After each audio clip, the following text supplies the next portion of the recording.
संत लूकस लिखित सुसमाचार अध्याय 14 वचन संख्याएं 15 से 24 तक। साथ भोजन करने वालों में किसी ने यह सुनकर ईसा से कहा, धन्य है वे जो ईश्वर के राज्य में भोजन करेगा। ईसा ने उत्तर दिया, किसी मनुष्य ने एक बड़े भोज का आयोजन किया और बहुत से लोगों को निमंत्रण दिया।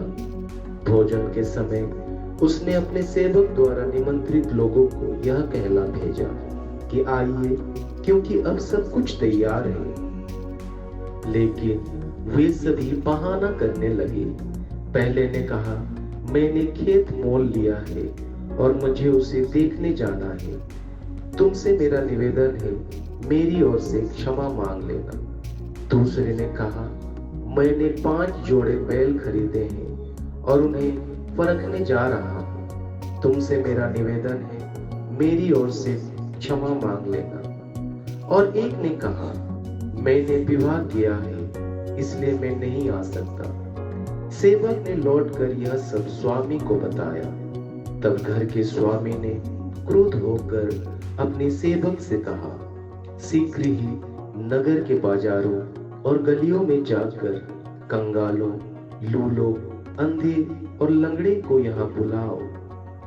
जब सेवक ने कहा, स्वामी, आपकी आज्ञा का पालन किया गया है, तब भी जगह है, तो स्वामी ने नौकर से कहा, सड़कों पर और बाड़ों के आसपास जाकर लोगों को भीतर आने के लिए बाध्य करो, जिससे मेरा घर भर जाए। क्योंकि मैं तुमसे कहता हूं, उन निमंत्रित लोगों में कोई भी मेरी भोजन का स्वाद नहीं ले पाएगा। यह है प्रभु यीशु ख्रिस्त का पवित्र सुसमाचार। हे ख्रिस्त, तेरी स्तुति हो।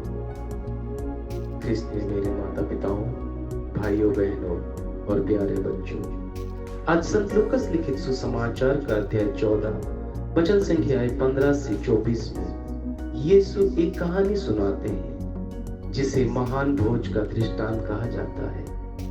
यह कहानी भगवान के राज्य में सभी के लिए खुले निमंत्रण को दर्शाती है और यह भी बताती है कि लोग किस तरह से उस निमंत्रण का जवाब देते हैं। यीशु बताते हैं कि एक व्यक्ति ने एक महान भोज की तैयारी की और कई लोगों को आमंत्रित किया। हालांकि आमंत्रित लोग बहाने बनाने लगे और कोई भी भोज में शामिल नहीं हुआ।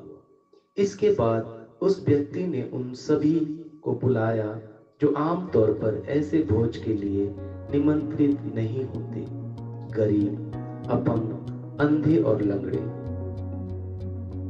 यहाँ वचन है कि जब उसके साथ भोजन करने वालों में से एक ने यह ना सुना तो उसने यीशु से कहा, धन्य है वे जो परमेश्वर के राज्य में भोज खाएगा। यीशु ने उत्तर दिया, एक व्यक्ति ने एक महान भोज की तैयारी की और बहुतों को आमंत्रित किया।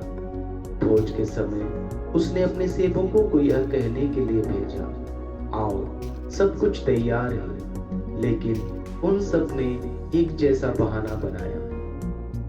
पहले ने कहा, मैंने एक खेत खरीदा है और मुझे उसे देखने जाना है, कृपया मुझे क्षमा करें। दूसरे ने कहा, मेरे 5 जोड़ी बैल खरीदे हैं और मैं उन्हें आजमाने जा रहा हूं, कृपया मुझे क्षमा करें। तीसरे ने कहा, अभी मेरी शादी हुई है, इसलिए मैं नहीं आ सकता। सेवक ने आकर यह सब अपने स्वामी को बताया।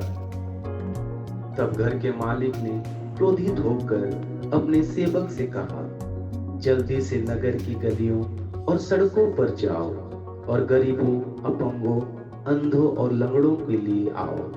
सेवक ने कहा, प्रभु, जैसा आपने आदेश दिया था वह किया गया है, फिर भी जगह है। तब स्वामी ने अपने सेवक से कहा, सड़कों और गलियों में जाओ और लोगों को भीतर आने के लिए प्रेरित करो, ताकि मेरा घर भर जाए। मैं तुमसे कहता हूं, उन आमंत्रित लोगों में से कोई भी मेरे भोज का स्वाद नहीं चखेगा।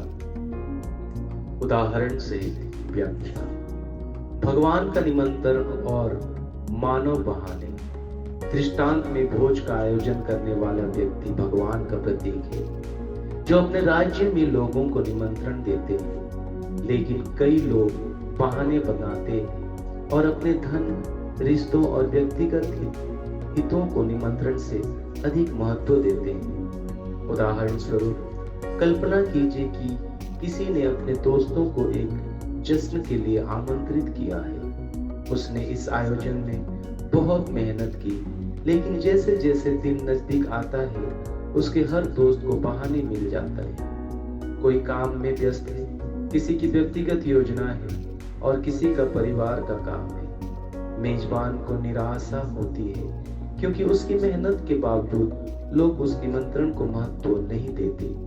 इसी तरह भगवान का निमंत्रण भी कभी कभी अनदेखा हो जाता है, क्योंकि लोग अपने जीवन की अन्य प्राथमिकताओं में उलझे रहते हैं। भगवान का सभी के लिए खुला निमंत्रण। इसके बाद मेजबान उन लोगों को भोज में बुलाते हैं जो आमतौर पर आमंत्रित नहीं किए जाते। गरीब, अपंग, अंधे और लंगड़े। यह भगवान की इच्छा को दर्शाता है कि वह सभी को, विशेष रूप से उन लोगों को, अपने राज्य में स्वागत करते हैं जो विनम्रता से उनको निमंत्रण को स्वीकार करते हैं। उदाहरण स्वरूप, मान लीजिए कि एक सामुदायिक कार्यक्रम में शुरुआत में केवल करीबी दोस्त और परिवार को बुलाया गया था, लेकिन फिर इसे सभी के लिए खोल दिया गया, जिनमें अनजान लोग और वे लोग भी शामिल हैं जो अन्यथा इसमें शामिल नहीं होते।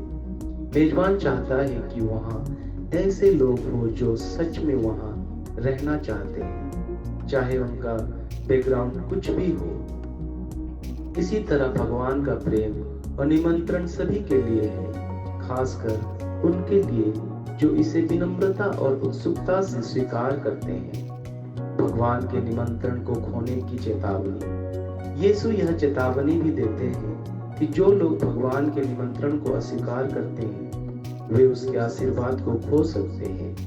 दृष्टांत में, मूल आमंत्रित लोग अपने जीवन की व्यस्तताओं के कारण अवसर को गवा देते हैं। उदाहरण स्वरूप, सोचिए कि एक बहुत अच्छा नौकरी का अवसर किसी को मिलता है, लेकिन वह छोटी छोटी वजहों से उसे ठुकरा देता है और बाद में पछताता है जब वह देखता है कि दूसरों को उससे लाभ मिल रहा है। इसी तरह जो लोग भगवान के बुलावे को नजरअंदाज करते हैं, वे बाद में महसूस करते हैं कि उन्होंने एक गहरे और संतोषजनक अवसर को खो दिया। संक्षेप में, यह दृष्टांत सिखाता है कि भगवान का राज्य सभी के लिए खुला है, लेकिन लोग अक्सर अपनी प्राथमिकताओं और बहानों के कारण इसे अनदेखा कर देते हैं। यीशु हमें यह सिखाते हैं कि हमें भगवान के निमंत्रण को सर्वोपरि मानना चाहिए, क्योंकि उनके राज्य के आशीर्वाद उन लोगों के लिए है जो इसे विनम्र और खुला दिल से लेकर स्वीकार करते हैं। यह है प्रभु यीशु ख्रिस्त का पवित्र सुसमाचार।